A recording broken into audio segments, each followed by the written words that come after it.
Range, it should have been able to hit us with ease. As I hit it wasn't trying to kill us. It didn't even hit Nigel. Ma'am, we've contacted base to provide further information. We should hear back from them soon. Do you have any idea what I had to do to get those scouts here? It was your gold moment out there. There's a car at the end of the street. We should try and commandeer it. Right, we know what we're up against. All corridors and air conduits to be locked down. We need to get rid of anything and anywhere that thing can hold up. I'll get the weapons. Everyone goes armed. You are listening to the Late Bloomer Actor podcast with David John Clark.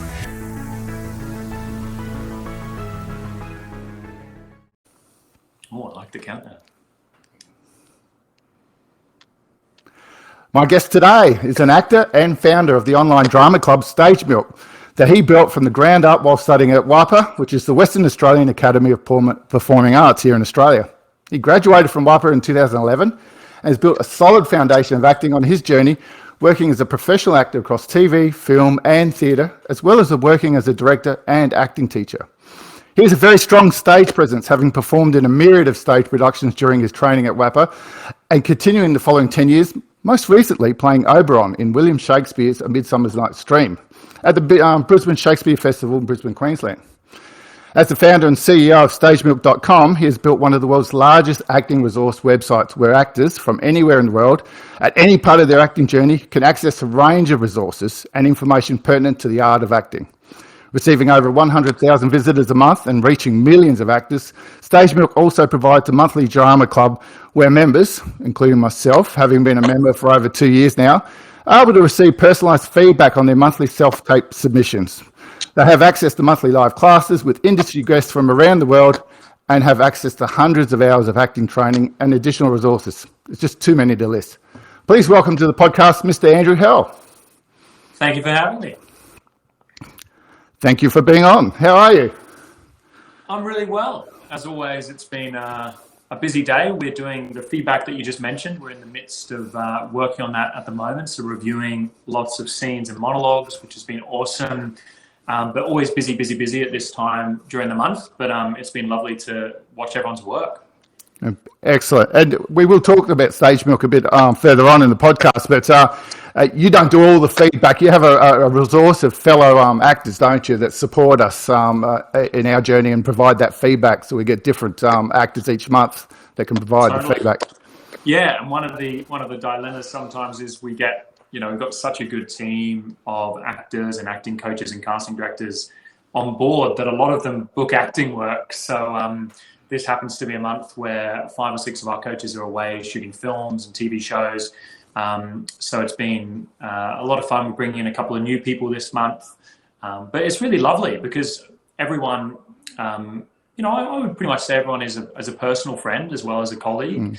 And it's really lovely that everyone's so passionate about what they do and helping all the students. So, yeah, it's a pretty special thing. But, yeah, we have nearly about 15 coaches now that work with us, giving the feedback in the core team, and then a few others who come and go when they're not booking acting work. So, yeah. Yeah, I always let mine go randomly, so I don't choose who I want to do my feedback. So I get a different coach each month, and then I sometimes get another coach, and it's great because they've seen your journey changing over time. So I do love that. So it is an important thing, and I think as you know, you've been really pursuing acting hard and working with lots of teachers and lots of courses, and I'm a big fan of that. I think it's really important to work with lots of different different methodologies and different teaching styles. And I think one of the issues sometimes with the more conventional year-long programs or 3-year programs is you're really working with 1, maybe 2 core coaches. And if you don't resonate with their teaching style or that methodology, you can really not make those big leaps forward in your acting, because you're just stuck in a methodology that you don't resonate with or with a teacher that you don't resonate with. Anthony Brandon Wong, who I think you've worked with as well, is a fantastic Sydney-based acting coach. He's come into StageMilk a bit. He teaches the Ivana Chubbuck method, which I'd learned previously from a teacher that really didn't inspire me. And I kind of was like, well, that's not a method for me. But then I worked with Anthony, who really brought it to life through his own personality and the way he teaches. And I went, this is awesome all of a sudden. And I think that's the way with acting, that it's not just about the process of what exactly you're learning, it's how you learn it and the teacher or the coach that helps you to unpack it, you know. So it is important, I think, to work with lots of different people. That's interesting. And so that brings me back to an introductory question. So you started out, I'm not going to mention your age. You're a lot younger than me, but so you started out in WAPA in Perth. Is it? I keep saying WAPA. It's WAPA, isn't it? I think the best way to remember it is like the Hungry Jack's Whopper, yeah. Which you know, I remember I must have been hanging out with some American people at the time or something when I go in there. You got into Whopper, the Whopper, like you mean like the Hungry, yeah. Yeah, anyway, I love it. Yeah, it's a funny name, but it's a great school and a great place to train for sure. So on that, can you just, what got you into acting and what led you up to applying and getting into WAPA and brought you to where you are today? Yeah, I mean, I think it was all, like, you know, we hear all the time, I get to interview actors all the time, and pretty common story of it always being a passion. I think, you know, I grew up in England, so I was there until I was 11, and I remember doing acting while I was still in England, did some classes after school and things like that. So it must have been from almost 9 or 10 that I was dabbling in it. Loved doing, you know, plays with the cousins, like you'd all get together and like do plays at home and stuff like that. And then it just kept going. You know, I did high school in drama, did drama in high school, and was very fortunate, very common story again with interviews that I do, that I had really inspiring acting teachers. Both my high school acting teachers really pushed me. I was very lucky to have them, and I think, I don't know, as most actors feel, I think when you're good at something, it is inspiring. Like I just happened to naturally do quite well at acting, and they really supported me. And Mrs. Barber, who was one of those teachers, she was very big on going to NIDA, so it was always clear to me that I would try out for NIDA, and VCA at the time was the other really big school in Australia. So NIDA and VCA were really considered the major schools. And funnily enough, I went to my NIDA audition, and I was auditioning for Andrea Moore, who's now the head of QUT. And she was on the panel, and she was very lovely to work with. And I did quite well for an 18-year-old or 19-year-old, but I didn't get in.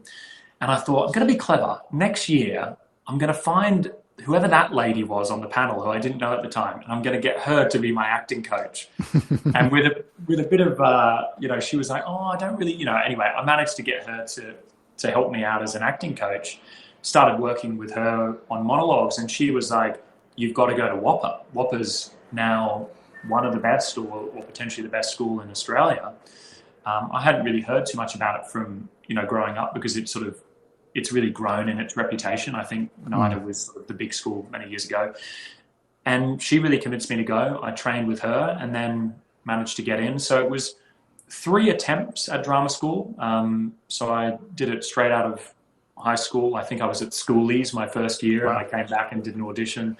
Then went the second year, and then the third year, tried out for all 3 that time, and got into WAPA. And yeah, was kind of really Andrew's word. I didn't know too much about it still when I was like, do I want to go to Perth? Maybe, I don't know.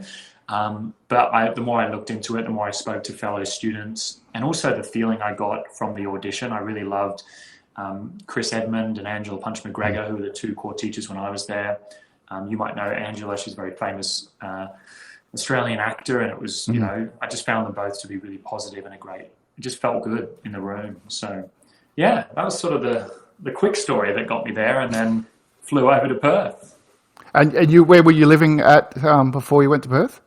I was actually in Brisbane at the time. Okay. So I'd grown up in Noosa on the Sunshine Coast, and so Brisbane was kind of the nearest city, so I'd do sort of little acting things there.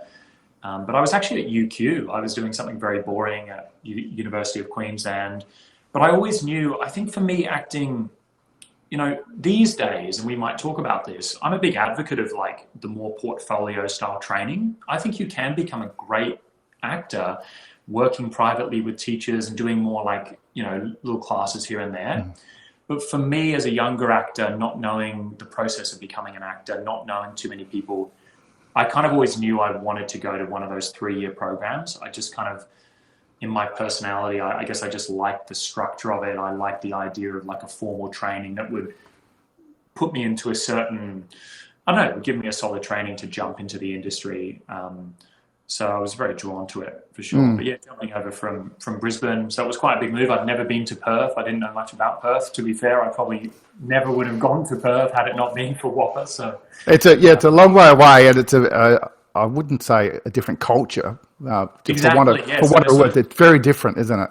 Yeah, so it's sort of like never really a reason to go there. I mean, I do like it, and I think everyone should go there as an Australian and explore and visit this wonderful country. But it's not a place you kind of go, I really want to go over to Perth. It's like, there's pretty good beaches in Noosa. Everyone goes on, I was like, don't really need to see more nice beaches. There's quite a few on this side of the country.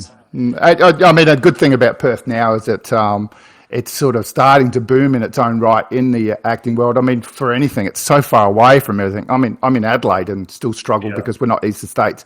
Perth, I mean, amazing, but they're starting to build their own things. I think the government's starting to put some money into the acting, so they're getting their own sound stages and being able to film stuff there to give that different vibe on shows, I suppose. So that's good for them.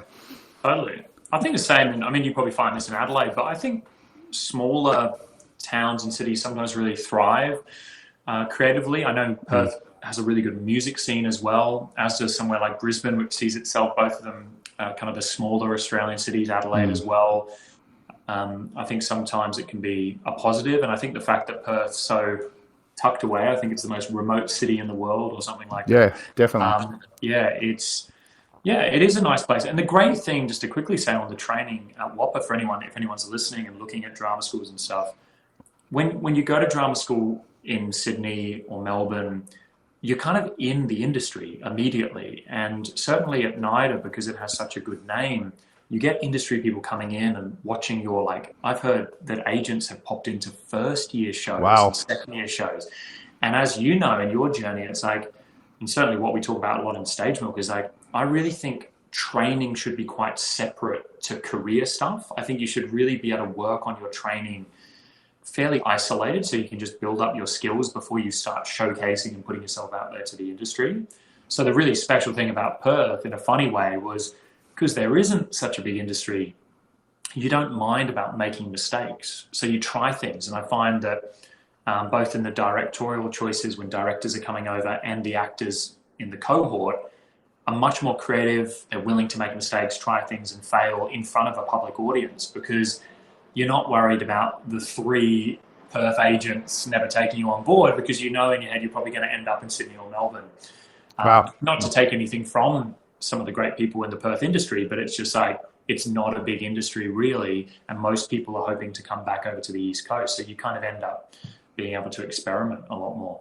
Oh, that's great. And so sort of more of a focus for us, my podcast being the late bloomers. When you were there, what was the age range of your fellow classmates? Were they all at the same age? Did you have any of us oldies?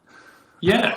Well, you bring up something I'm incredibly passionate about and actually quite frustrated with amongst the major drama schools, because when I was auditioning as a 19-year-old, certainly at NIDA, they used to advertise quite strongly that they would take anyone of any age. And I remember them saying that they had a couple of people in their late 30s. I think they even said someone in their 40s when I was auditioning for NIDA, so over 10 years ago.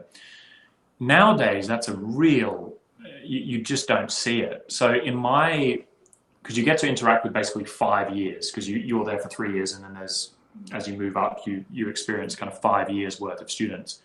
The oldest actor, I think, was 32 when he was there, so my age, and that was, and he was the oldest in the 3rd year. There was quite a few in late 20s, kind of around that 30 mark, but I think 32, 33 was the oldest while I was there. And I guess their argument is that, well, there's other postgraduate training and other things that you could do if you'd done some other degrees and other things. But I believe that the premier kind of institutions, particularly NIDA, because they are the national school, they're nationally funded, I think everyone's become a bit industry focused. And I think if you turn up as an amazing 40-year-old, 50-year-old, 60-year-old, who cares whether you are later in life or whether you have less chance of getting an agent? It should be about offering elite training to the best potential actors in the country. maybe I'm missing something there, but I think it should be more welcoming to, actors who are outside, because really it becomes a school of everyone in their 20s, and it's getting lower and lower. I think you're seeing, it used to be the rarity to see someone who was like 17, 18. Now, in all the major drama schools around the country, you'll see quite a few in each year that are 17, 18, 19, 20. Whereas I was 20, turning 21, getting in, and I was the youngest in my year. So I was the youngest in my year, and everyone else was more mid-20s. Whereas now, I think the majority is in that like 19, 20, 21, 22 space. So, and what do you think that is? Is it a selling thing? The home and away beautiful young person? Yeah. I think it's a complete superficial thing, and I think can we swear on this podcast? Yes, of course you can. Well, I think it's bullshit, because it's just, I understand that you've got to be cognizant of the industry. Well, actually, no, I don't think you have to be. I don't think the answer to training is to be like aware of the fact that people have to graduate into an industry. I think it's like a seesaw, or like I think if the industry, let's just say, fairly superficial. So do you pander to that and keep bringing in actors that are going to get better agents because they all look like models? Or do you get the best actors, and the industry has to keep drawing on, performers who are just the best actors rather than, whereas I think what's happened is, and I saw this firsthand. I know I'm jumping around a bit here, but I think this is an interesting conversation. But so when I graduated, and anyone who's been to drama school will know this, you all kind of feel like you're of a certain level within the year. And then when you do the showcase, which is what happens at the end, without a doubt, it just becomes a game of who's the most attractive, pretty much. Like the complete hierarchy of the year in terms of who are the best actors is virtually inconsequential when it comes to showcase. It basically becomes not just who's the most attractive, but who kind of fits little commercial brackets. And it's like a 3-year modelling course, essentially. Well, yeah, I mean, and that's, in the worst case. Yeah, and pretty much like, and I think, and I understand from them, they start to go, well, we kind of know that person's going to do pretty well, and they've got to be aware of it. And it helps, if you look at someone like Whopper, obviously Whopper had Jai Courtney, Dacre Montgomery, these kind of, good-looking guys who just absolutely, Dacre particularly, who just blew up. And that obviously helps the school to no end, because everyone goes, where did this guy come from?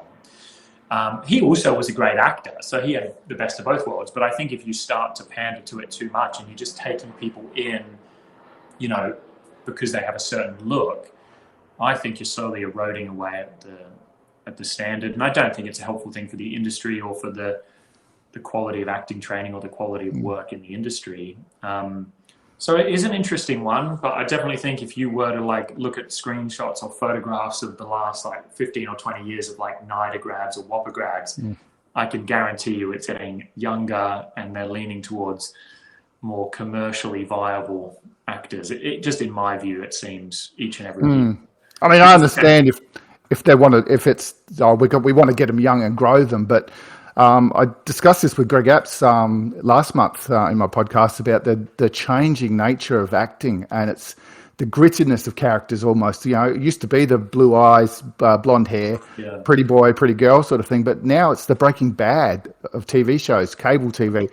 So why can't a 40-year-old who's a bit overweight and go to NIDA or go to Whopper if he wants to, if he's willing to pay the fees? Because we're going to get a great actor, because they deliver great actors with a completely different look. I mean, we can only fit so many people on Home and Away each year.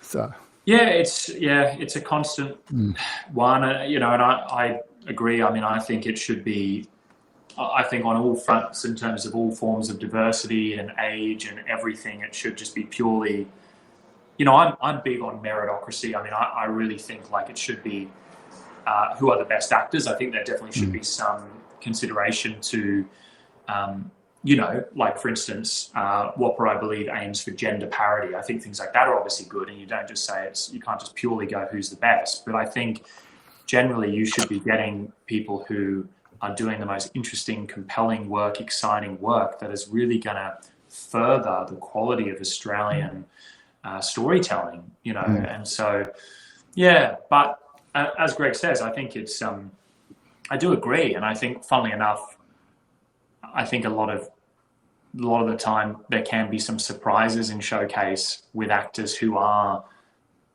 a little bit different or have a little bit of a quirky edge, can do really well as well, because there is that hunger for it. And everyone else, you know, I've heard casting directors talk about, I shouldn't name schools, but you can kind of go, they've got that sheen, you know, they'll go like, they've got that drama school feel of like a certain drama school, that the drama schools were kind of printing actors that all felt the same. And so it's kind of, you know, nice to have actors that break that mold a little bit. And yeah, but So, yeah.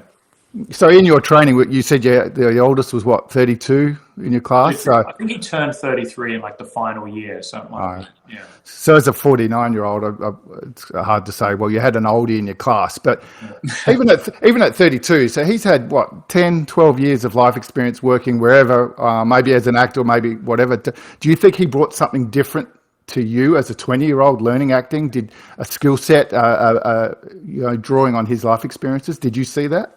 Yeah, he was a particularly funny actor as well. I mean, sort of maybe not the most helpful example, because I think in some ways he was, and we talked about this a little bit, I think he felt like hanging out with a bunch of 20-year-olds, sometimes he didn't love that dynamic so much. And that is maybe one argument for the having a more, I guess, homogenous sort of group of ages within a year, that it can become, you know, people can feel like they're pushed out or something, because he felt a little bit like he was a bit above all the gossiping and the other little things that go on in any kind of institution.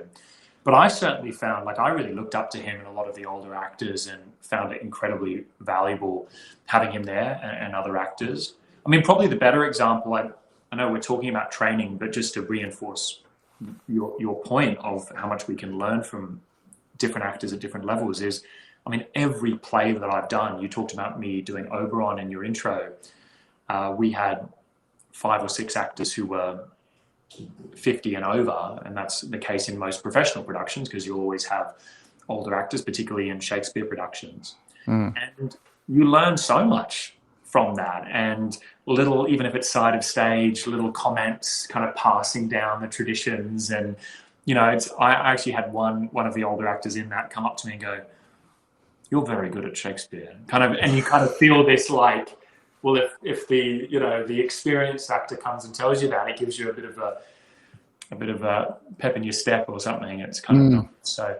Yeah, I think we could definitely have learned a lot, and I certainly learned a lot from him and some of the other, because I was 20 really, so even for me at that time, a 28, 29-year-old felt like a bit of a difference at that time.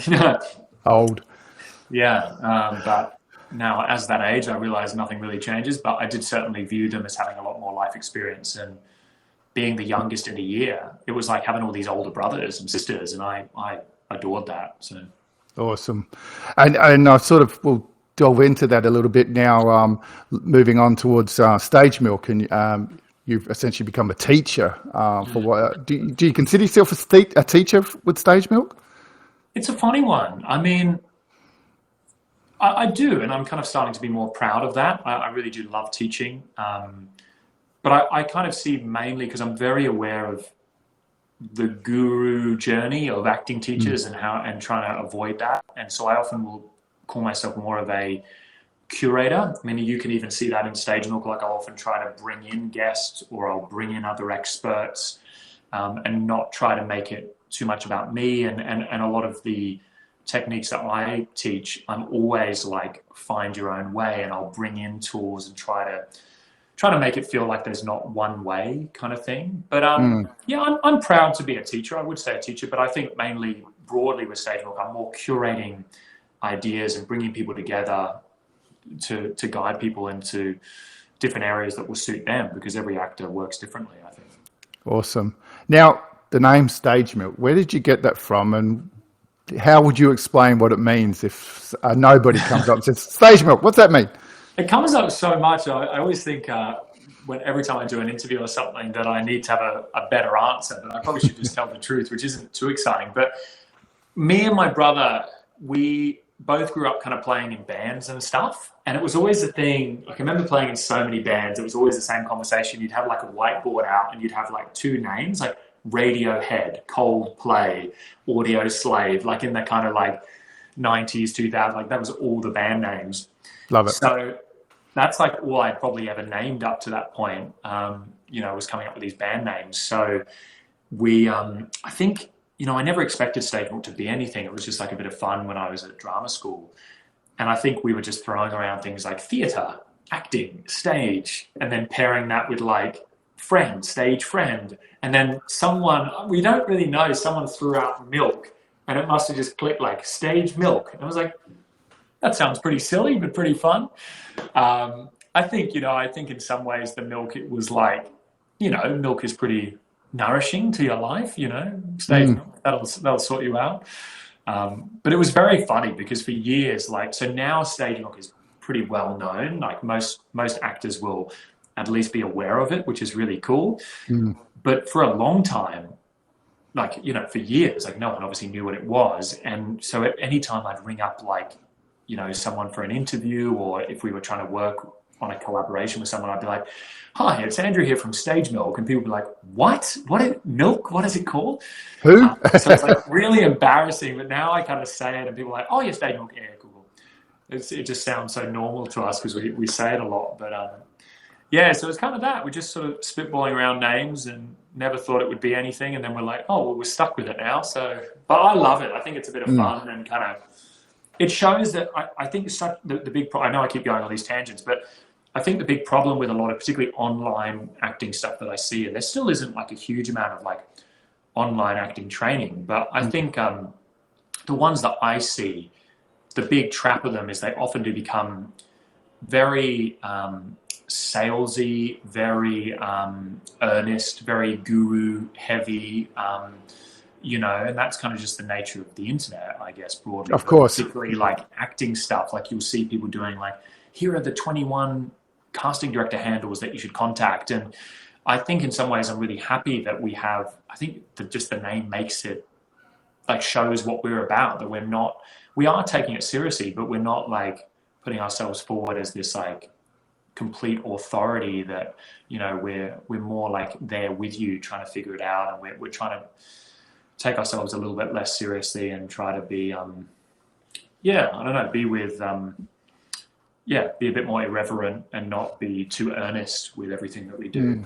Yeah, I love it because you mentioned at the start how you don't need that formal training. You can go and do courses here and courses there. But I think it's about keeping you working or keeping you active. And I tried to start up a group here in Adelaide, just scene classes, saying, hey, in America, actors, even the top actors who are working every day, they still do their scene classes because it works on their body and their voice, and it just keeps them active. And that's why I do StageMilk, because it forces me that I know that at least each month I'm doing an audition. So well, I'm not in America, so I'm not getting 7 auditions a week like some of the actors are in LA.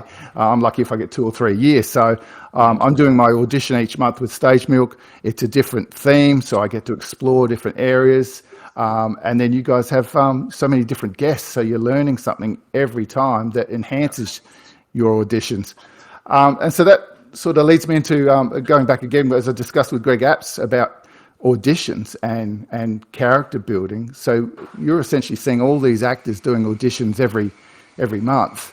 How do you see the development of characters in your students, both the young ones, whether they're out of WAPA or NIDA, or they're just straight out of school, to us oldies who are bringing something? Because I think over the 2 years I've been with you, and you've seen a few of my self-tapes, I believe you watch most of them, so you would see me most month anyway. Have you seen my journey change, and how do you see life's experience coming to the actors that you see on StageMilk each month? Yeah, certainly. Well, definitely with yourself. I mean, you've been such a great part of the community, and you're one of those actors that kind of reminds me that, what we're doing is working. Like, it's nice to see that improvement every single month. Thank you. And that is something that, like, you'd think, oh, well, that's going to happen anywhere. But I got off the phone with a student who's now at, I won't say the name, but a big institution. And she just said, like, I just don't see anyone improving. Like, it's really interesting. And that's over like a year. And, you know, you wouldn't think that doing something that is online, I think there's still a stigma about working online, and you wouldn't think doing something online with something like StageMilk would be as impactful as it is. But I think it is so much about that routine and that habit of just getting more confidence and getting more comfortable. And I think really for you, but also for all of the students, that is the main thing, is just getting super relaxed. Like, it is just an incredibly difficult thing to be real and just have a conversation in front of that camera. And especially when we learn so much and we're trying to hold on to all these tools and stuff, this is the dilemma of a training actor in those first 2 or 3 years. You go on this journey where, to begin with, you trust intuition and you're just kind of going with it. Then you learn all this stuff and you go, oh, there's actually something to acting. And then you have to spend this really long time of like holding all this stuff up and kind of going like, how much of this technique do I use? Or people seeing me using these tools. And what I find with a lot of actors, people get just stuck in that frustration period, and you just need to keep going and you just need to keep doing it. And if you do that, you get through to this other stage, which is the play stage, where you've kind of just done it enough that it's no longer really overwhelming to be in front of the thinking every moment about, I've got to keep my eye line here, I've got to do this, this, and this. You start to solve so many of those things that almost out of boredom, you get this playful quality that you start to try things and experiment. And for me, that's the main difference between an actor who hasn't been with us for very long or an actor who is more amateur versus an actor who is experienced. You know, when I work with someone who's very experienced in my own personal life, like if an actor friend comes over who's maybe quite successful or just at least a very trained actor, we talk about the self-tape in a different way. It becomes like, let's play, let's try things, let's do things. So I think they're the main things that I've seen in your work and others, is you're doing it so regularly that you get that relaxation, you get that calm, and it allows you then to get into play, and trying things and making more interesting choices, and being, again, a bit more irreverent, I think, with things that you're trying, which is what we love to watch. We love to see people having fun and trying things and experimenting, regardless of the character, whether that's a villainous, evil, darker character or a cheeky, leading man, romantic comedy or something like that. We love those lighter emotions. And I like, we get a lot of people in your Facebook group that are saying, I haven't posted yet, I haven't done the video, and we encourage everyone, just share your work or submit this month. I mean, you're part of this club, submit something. Don't just ride on the curtails of watching the videos and everything. And every single one of them, when they submit that first video, the weight that comes off them is so evident in their next video. That's correct, isn't it? 100%. And I sometimes feel, I guess because I talk about this stuff a lot, I sometimes start to feel like maybe what I'm saying isn't really that profound or that even true anymore. And then I'm like, my friend called me, we went to Whopper together, called me yesterday. Andrew, can we get up? Can we start doing some self-tapes together? I really want to get back into acting. It has been literally years since he worked on a self-tape. Wow. And it's so easy for that. That is an actor who graduated as one of the stars of our year, got with one of the best agents, so I won't name him, in the country. Very, very successful actor, Whopper graduate, one of the top drama schools in Australia. And life can just kind of get in the way. He had a few things happen where he lost a bit of confidence. And you can so easily, at all levels, at the most elite level of the industry, certainly go months, if not years. And the problem with acting, but also the cool thing about acting, is the confidence works really quickly both ways. So if you start doing self-tapes, you be brave, you share it with groups like StageMilk, you start building up and you go, this isn't too bad, this is fun, this is what I love. And you can build confidence really quickly. But every time, I believe that you let fear kind of overtake you and you go, I might share next month, or I won't get up in class this week, or I might not send that self-tape to my agent, or maybe I shouldn't get new headshots because I'm worried what that, it becomes this sort of cycle of fear and you can really quickly lose momentum. So I think and you know, whenever I'm doing stuff like this, for anyone who's listening, like, I never try to sell StageMilk. You know, for me, you can take the principles of StageMilk, as you mentioned, and you can do it in your own time. It's very hard to do, I find, because it's hard to stay self-motivated. So the structure of StageMilk helps. But for anyone listening who, like, if you're on a budget or if you don't want to work with StageMilk or anyone else, I did an email about this 2 days ago. I've got a copy of Romeo and Juliet. Grab a play, grab a screenplay, grab a monologue online, learn it, get in front of the camera and just do it. And say to yourself, I'm going to do it every week or every month. And if you can just get in that routine, that alone, even if you didn't share it with anyone and just did it, would be huge. Because one day you're going to go month after month not doing anything, and then all of a sudden your agent's going to call you and say, we need you to do a self-tape, this is big, they want you, and you're going to freak because Absolutely. you haven't done it, you're not ready. Whereas you could have just done 1 month or 2 months in StageMilk or any similar program, and you're ready to go because, you know, I've done it, I feel comfortable, I'll just throw something on tape and it's done. And what people miss in this, it's such a good point there, and what people aren't processing, I don't think, consciously, is that the industry churns on without you, and that keeps staying at a very high level. So say you want to get in the audition circuit, auditioning for, say, even like a supporting role, a couple of scenes in Aussie TV. There is a group of, say, in each age category, maybe nearly 300 or 400 people that are in that sort of rough audition bracket, let's say. They are all, or certainly the top of that bracket, either working almost every week or couple of months, if they're really elite, or below that, they're certainly auditioning regularly. So you're over here getting no auditions or getting no opportunities if you're in that situation. And then you're getting, as you say, maybe your one audition every 6 months or every year or whatever it might be. So you're competing with these people who are incredibly warm, who are stage fit, who are practicing this stuff, who have kind of got their ear in or their eye in for the kind of the tone of different things that they're auditioning for. And you're competing against that, and you're just coming in as this like rusty old, you know, even me, like when I get a big audition out of it, because I'm mainly focusing on teaching, I'm like, oh, I've got to shake off the rust. You know, you're doing an American accent and you're like, here we go, you know, you're relearning everything. And the reality is you might survive, you might do an okay job, and the casting director goes, oh, that was pretty good. But I generally find that those actors are certainly not booking the roles because people can just tell. There's just an energetic thing where you can just tell you're not at the level of these other actors. And people get annoyed about this. They say, oh, they keep employing the same actors. It's all the same actors. And it's like, it's because they're good. And I'll be honest, it's because for the most part, they're better than you. And that's a brutal thing to say, but it usually is the case. You know, you can get annoyed at people continually employing the same actors, but they're pretty damn good usually, you know, and it's like, it's because, and also, why would you take a risk on Andrew or David, who hasn't been on a film set for a year, if you've got old mate who's just come off the back of 3 films and you know you can just plonk him straight on the set, he's going to know the culture, he's going to know the world, and he's going to kill it. It's just like, there's a structure. Everyone wants to look good. The casting director wants to look good. The producers want to look good. And we want to create a good project.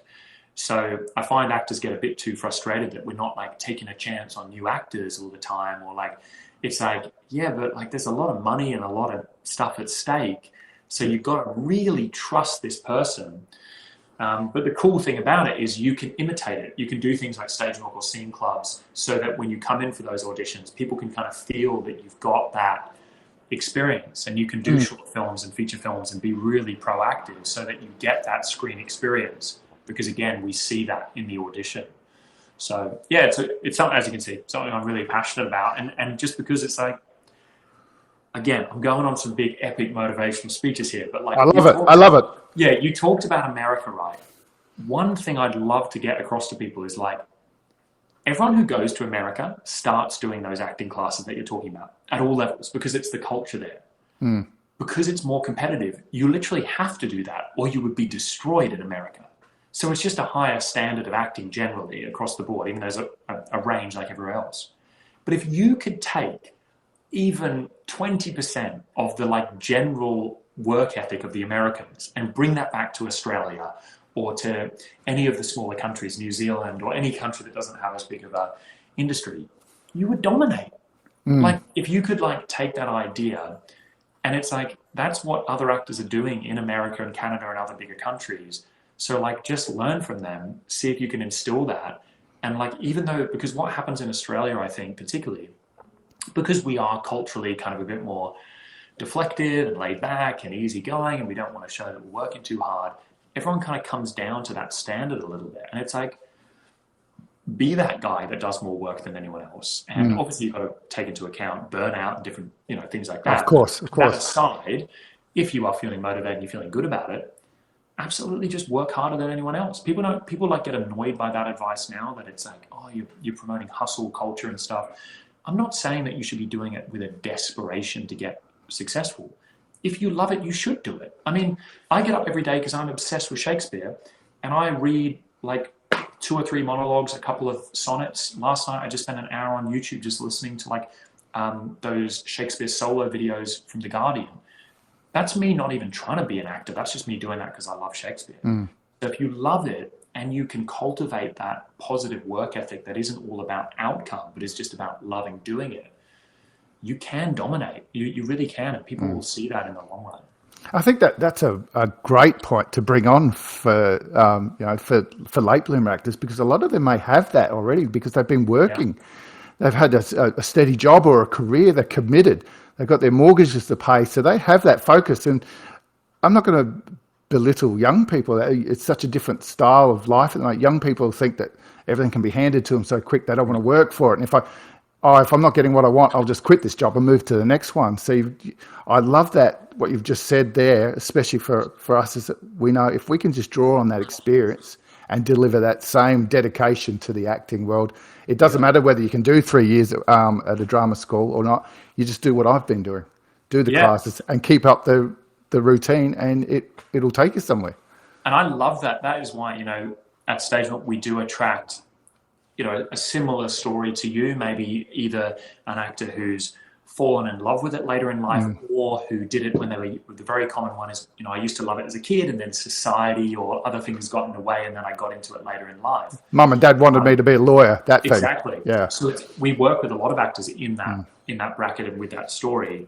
And you're completely right. The work ethic is generally incredible, and even things like when you start approaching the industry, often there's a lot of professionalism because people have worked in the corporate world, so they're very good at sending emails and getting headshots and being very discerning with stuff. So the cool thing about being a late bloomer, in your terminology, is that if you can get self-aware enough to really understand how the industry works, know your place in it, or know kind of where you want to go with it, you can move things a lot quicker, because also like people love working with you because you're there's a professionalism, there's an understanding, there's kind of a peer-to-peer relationship with the industry, rather than a lot of younger actors who come in going, please industry up there, rather than coming in as equals, because you've got a life, you've got a family, you've got other things that, make you feel like you are a complete human without acting.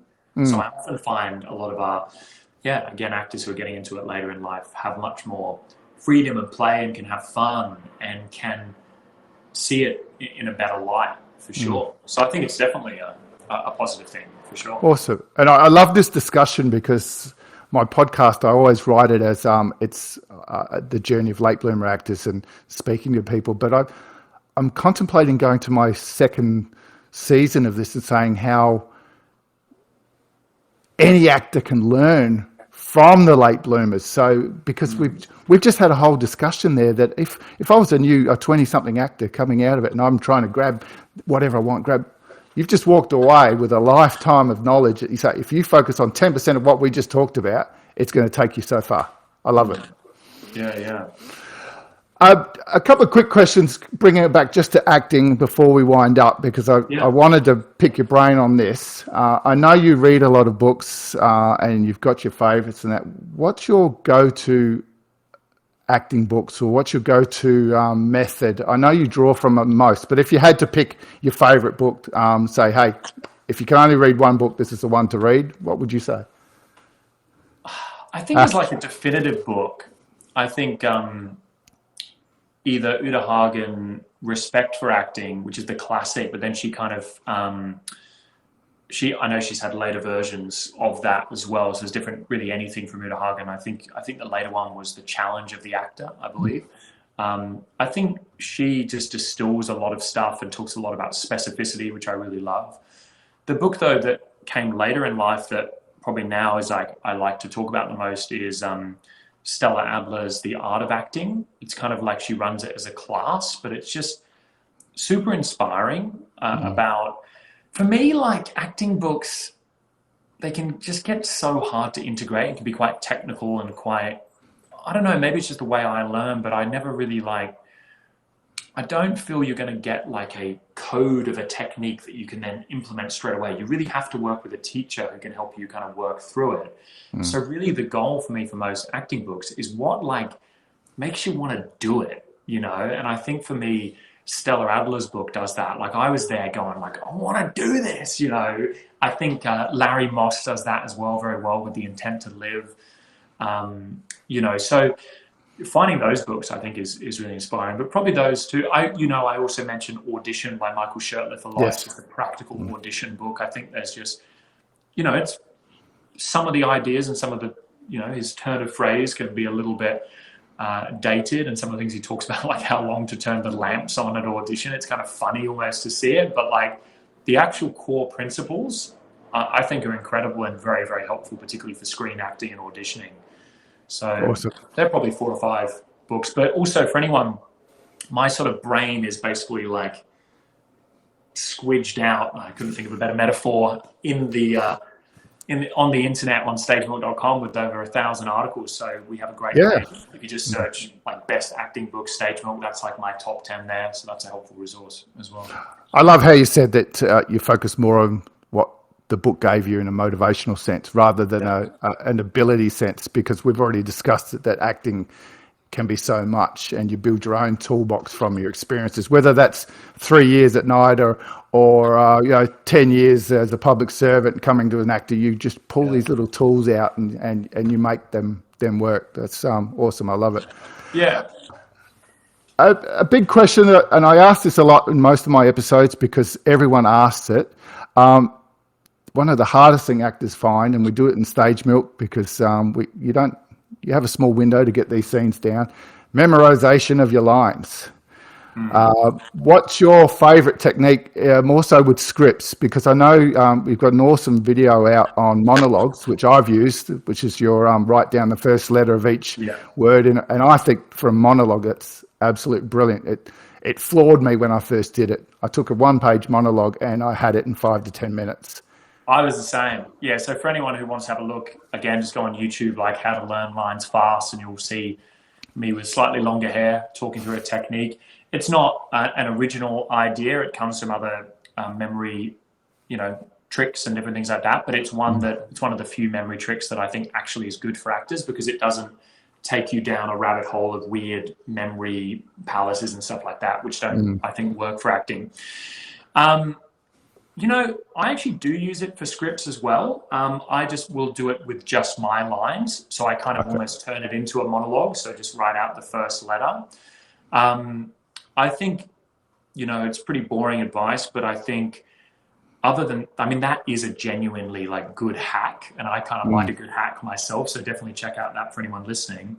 I have used it for a script too before. And I did one script when, again, it was like the monologue when I first did it. It was, oh my God, it's fantastic. And then I did it for another script and it didn't work. So it can be dependent on the type. For sure. Absolutely. Where I think I think why it works is because it when you're learning lines and you're a bit fatigued and it's just too much for your brain to take in, I think it's kind of like a good one when because you can do it. It's like an easiest, I don't know, the computer analogy is like less CPU on the brain or something, because you're doing like just a middle step. This will make sense if you go and watch the video, but outside of that, I think just really like understanding the words and the thoughts. Like a lot of people will come to me and go, I find Shakespeare very hard to learn. And it's usually newer actors who struggle with that, because for me, Shakespeare is the easiest to learn because I know it and I know the musicality and I know the language quite well. So I actually find it's quite easy to learn. And it just comes back to, like, if I tried to learn a monologue in French, it'd probably take me like months, because you'd be like, there's no logical progression in the lines. So I think like really knowing what are the thoughts of the character, what is the character going after, and really learning those thoughts underneath the words can be very, very helpful. But again, find your own process. I have this one kind of annoying friend who gets too many auditions for this to be the only way he can learn lines, but he has to do it with someone else. I'm like, just, can you at least go and like half get there and then we'll learn it? He's like, no, I can't. So we have to straight up, you get it, and then we have to do it together. And he doesn't, so he kind of gets you to like feed him the line and then he'll learn it like that. To his credit, he learns it pretty quickly, but it's pretty annoying as a housemate or a girlfriend or a partner or something, because you're like, I don't want to do every single script with you. So I think the main thing is like finding your own process. I know, just because hopefully there'll be some real acting nerds listening. Good is never worked for me, but is writing it out. Like a lot of actors I know, that is, they swear by that. So they'll literally just rewrite out the script and they'll just do it like 2 or 3 times and then they've got it. So yeah, my hand just gets too sore too quick. Yeah, it doesn't work for me, that one.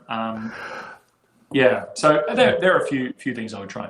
That's awesome. I think that comes back to what we were talking about with StageMilk and doing self-tapes. Is it gets quicker and easier the more you do it. Totally. Awesome. Well, thank you, Andrew. I think we're coming towards the end of our, we're at 50 minutes now, so it's fantastic. I always love it when I get to this point in a podcast and I surprise myself that we've made it this far, because you inspire me for how you talk on our groups. You have so much to say and so much knowledge to impart on people. I tend to get scared that I'm going to trip over and not have anything to say. So I love it. Let's go into I was just going to quickly confess that even after all this time doing StageMilk, I feel exactly the same way. And behind the scenes, there's all sorts of reshoots and different things. So I think you've done a fantastic job, and been loving the podcast so far. So you're doing an amazing job, man. Thank you very much. And I've said this before, that I do it because I like to share experiences and knowledge with people, and it's why I run my Facebook group here in Adelaide, and it's why I participate so much in your group on Facebook, because I think if I can pass on something to someone and they take something from it, if I see them on Home and Away or in a movie later on, I go, you know what, I reckon I probably had a little bit to do with that, and I think that's fantastic. So, all right, speed round, quickly. My favourite question, what's your T-shirt quote? Well, obviously, StageMilk.com. You know, I've got to get the advertising where I can. Of course. Look, something I'm thinking about a lot at the moment, I know you said speed round, but is like really trusting yourself. This is maybe, it's not particularly witty, but something to the effect of like, listen to no one, or trust yourself, or just do it. That's a probably copyright issue there with Old Nut, but something to that extent of like, yeah, just do it for you. Do it for you. I love it. And most people lean towards that motivational saying, and I love it, or something personalised. So that's why I asked the question. What one person, dead or alive, would you like to have dinner with? And it doesn't have to be acting. Who would motivate you to sit down and have dinner with that you'd like to do? It's funny. I should, again, have some more witty answers to these. But I listened to quite a sort of spiritual teacher who's passed away called Ram Dass, who was like this, like, 60s, very kind of hippie teacher who I've just gotten really like into. And I just, you know, when you see these people who are like from just another, they just see the world in a different way. And I guess just to answer the question honestly, at the moment, I literally spend a lot of time going, if you were alive, I would go and seek you out just to chat with you. So wow, that'd be the one. That's awesome. And I've been wondering whether this would be Shakespeare or not, but what's your go-to monologue? You know what?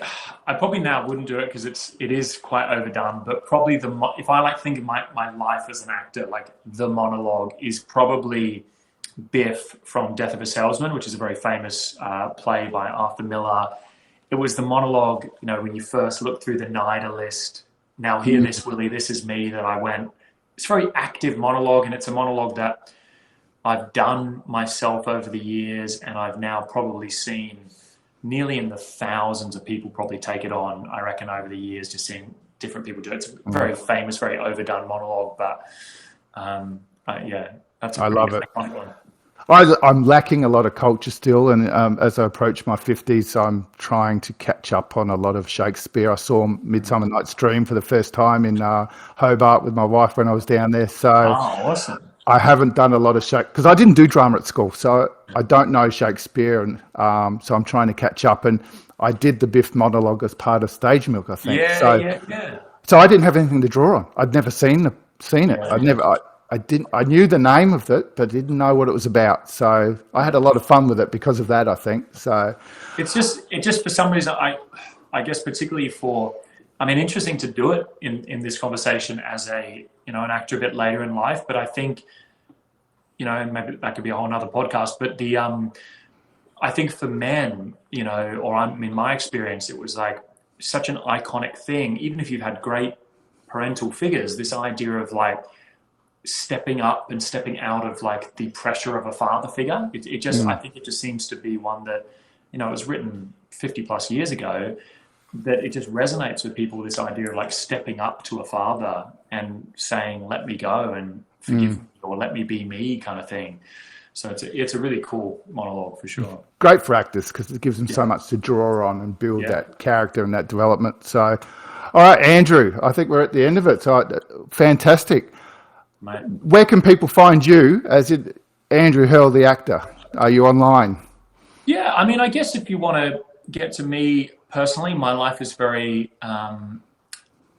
intermixed with StageMilk. StageMilk and Andrew is basically one entity at this point. But, I'm probably Instagram's probably where I'm like publicly facing, just me personally. I think it's Andrew Samuel Hearle is if you want to Andrew Samuel Hearle. But honestly, like, even though StageMilk's become quite well known, I'm as hands-on as ever. So you can always reach out to, the StageMilk Instagram page. We check that every day, or you can send us an email, andrew@stagemilk.com, or go to StageMilk. The main thing I'd probably say for anyone who's, if anything I've said has resonated with anyone, just go enjoy stagemilk.com. It's totally free. There's nearly over 1,000 articles. We also have a YouTube channel, again, that's totally free. And I think there's so much kind of accumulated knowledge from me and from other teachers that we bring in that is, you can just spend hours on there just enjoying lots of wonderful content. Awesome. And for anyone that wants to follow my footsteps to do StageMilk Drama Club, how do they sign up for that? Yeah, again, if you go to stagemilk.com, there's usually a nice little sign up button in the corner and it'll take you to a page. And the great thing is we want to make it really approachable in your first month. So you can do the first month at a really good price. We always do like a pretty much the only reason we didn't fully do it for free was that, as David knows, we're very personal and you get coaching and all sorts of stuff. And we want to make sure the actors that we take on are actually serious about it. But it pretty much is like a free trial. It's the cheapest first month you'll ever do in an acting training at this level. So I always say to actors, like, give it a go. You can sign up really quickly. And the great thing with StageMilk, you're never locked into anything. So if it's not for you, or you want to pause, you want to take some time off, you can always do that. And I guess just to finally come back to like a bigger picture thing is, like, as we started with this chat, like I always said, try StageMilk because it's another thing to try. You may go, Andrew is a lunatic. I hate him. I don't like his way of approach. Same with Greg Apps. Greg Apps has a lot of training. You might go and work with Greg. Go, I love Greg, as many people do. And some you might also go, doesn't quite resonate with me. But you have to explore. And obviously there's a financial thing to that when you're doing lots of training. But as you know, Dave, like, explore and find your tribe. Find the people that you work with, the techniques.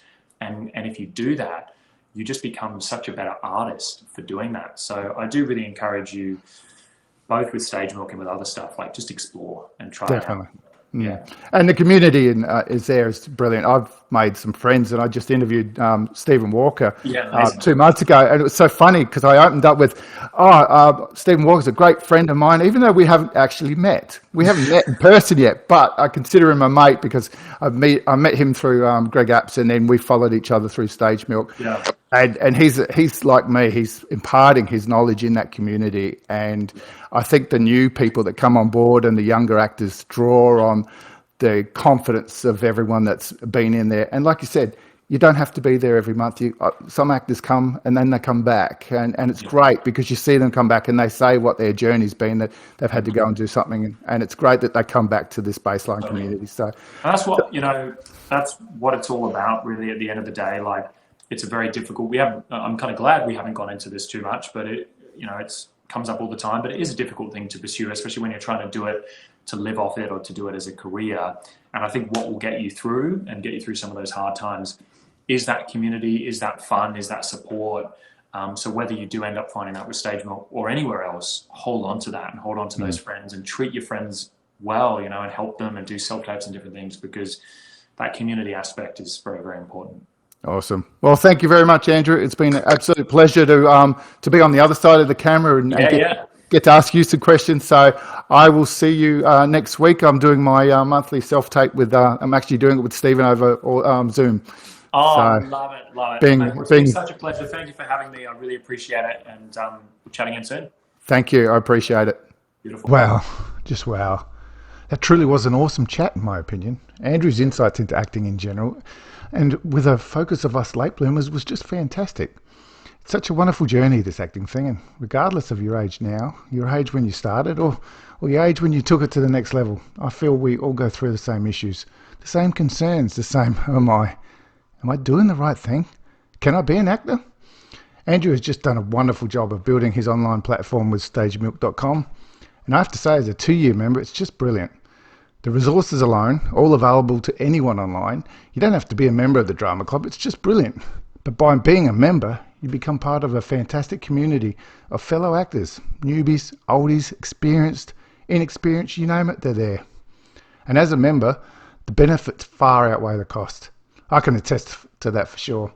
Each month, the Zoom chats with industry professionals, casting agents, acting teachers, writers, professional actors, to name a few, is just priceless. And every guest gives so much with their time. I walk away from every month with so much more knowledge and confidence to push my acting journey to the next level. And the drama club itself, if you don't do anything else in your acting life, at least here you submit a self-tape, either a monologue or a scene, to a different theme each month. Or whatever you choose, you're not restricted to the monthly theme. And you receive feedback from Andrew or one of the many talented fellow actors, acting teachers or casting agents on his team who watch your submission and provide an intensive video feedback of your scene, the good, the bad, and suggestions for moving forward. If you can't do the drama school of 3 years, or you already have, and you're struggling to gain traction in your career, this monthly training will push you forwards to your next goal. I can promise you that. And to sign off from this wonderful episode, Andrew has told me that any listener who signs up with StageMilk at www.stagemilk.com, if you hit the sign up button on the top right, you'll be able to receive a one-on-one 20-minute coaching session with Andrew himself. All you need to do after you've signed up is email Andrew at andrew@stagemilk.com and mention the Late Bloomer Actor podcast. This offer is only available to new members who have listened to this episode. Thank you for listening in. I'm absolutely loving this journey and looking forward to many more episodes to come. You follow me on Facebook as the Late Bloomer Actor, also on YouTube if you would like to see the video recording of all my episodes, and I'm on Instagram as well. Please like, subscribe, and leave a review on your favourite podcast player as well. Or you can head to www.podchaser.com and follow the podcast. I think it's the IMDb of podcasts. Again, leave a review for this episode, all my episodes or the podcast itself. I would truly appreciate that. Thank you again, and I'll see you on set.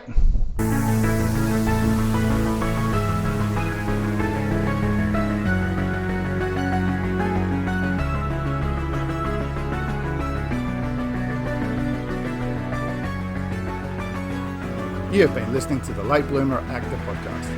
Please like and subscribe on your podcast platform and share amongst your friends and social media.